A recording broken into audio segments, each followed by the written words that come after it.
Today, we are diving into the evolution of Celaena Sardothien across the Assassin's Blade through Queen of Shadows. But I want to talk about what that transformation actually costs.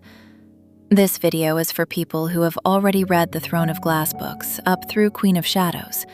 There will be spoilers, betrayal, magic, trauma, a lot of emotions, so tread carefully. With that out of the way, buckle up. Before she was Celaena, she was Aelin Ashriver Galathynius, Princess of Terrasen. She was born into power, into legacy, into a future. Then the king of Adarlan slaughtered her parents, Terrasen fell, and the child who should have grown into a queen was found half frozen on the banks of the Florine River and reshaped by Arobin Hamel. Celaena is not cool. Celaena is the armor built over the corpse of Aelin's childhood to hide who she truly is. Celaena is the mask that let her survive the kind of loss that would have destroyed most people. So, from the very beginning, her story is not really about becoming someone new. It is about whether the girl underneath the mask will ever be allowed to live again. Inside the Assassin's Guild, that mask hardens fast. Celaena becomes beautiful, arrogant, lethal, and very invested in looking untouchable. But the Assassin's Blade keeps showing us the cracks. At Skull's Bay, she rebels against a slave trade. Along the way, she proves that beneath all the swagger, she still has a conscience that refuses to die quietly. And then there is Sam Courtland. Sam is not important just because he is her first love. He matters because he represents the first life Celaena wants that has nothing to do with fear, spectacle, or survival.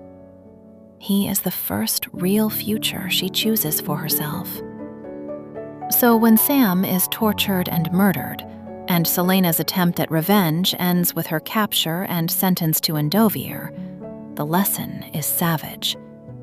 Every time she reaches for freedom, the world teaches her what it costs. By the time Throne of Glass opens, that cost appears as Endovier.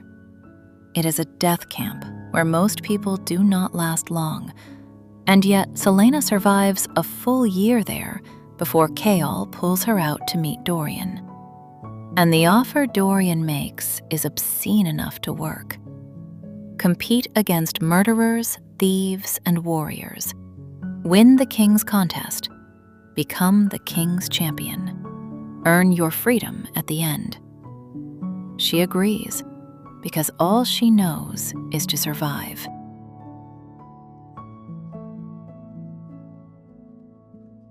Inside the glass castle, she rebuilds herself from nothing.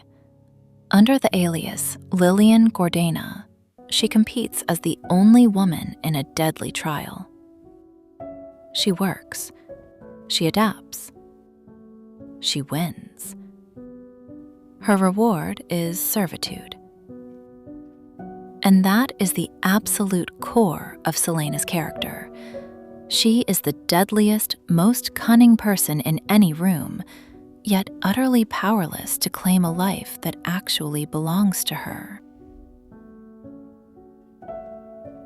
Crown of Midnight is where that contradiction finally breaks open. Officially, Celaena is the king's assassin. In reality, she is already lying to the crown while dodging the much uglier question of what she actually owes the world. Nehemia sees this immediately.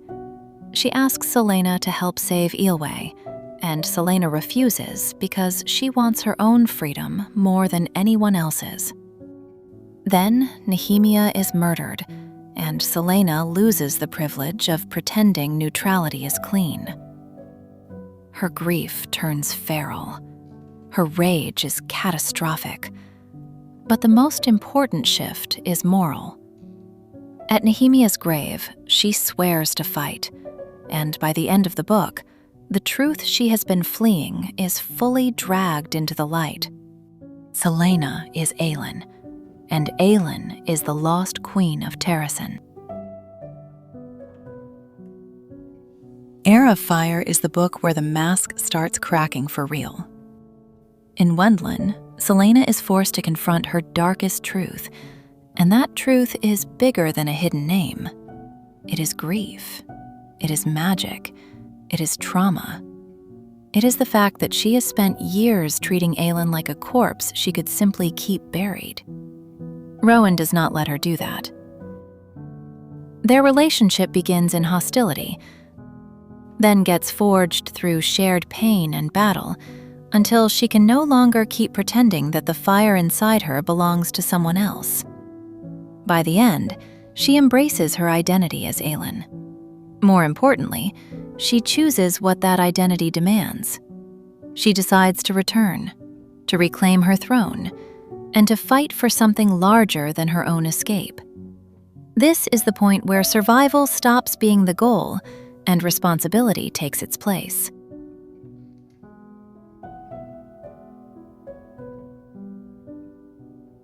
And that is exactly why Queen of Shadows hits so hard.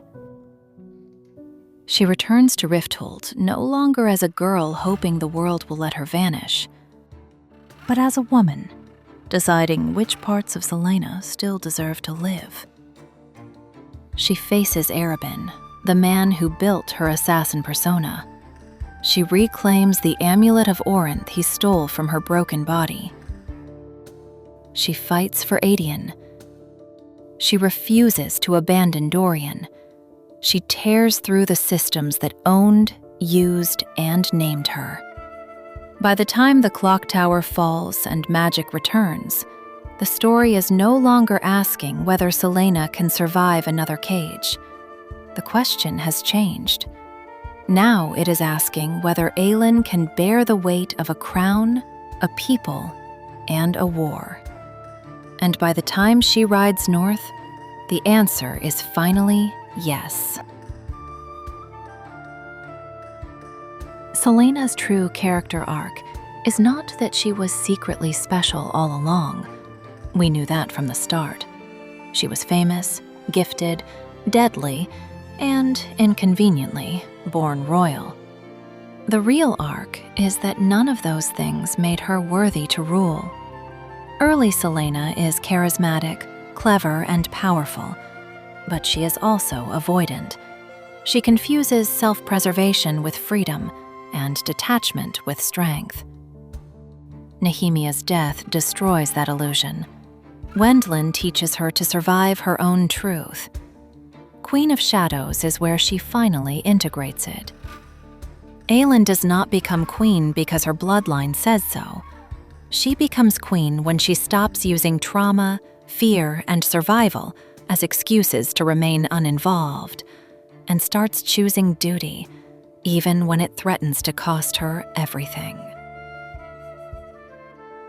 So that is the evolution of Celaena to Aelin.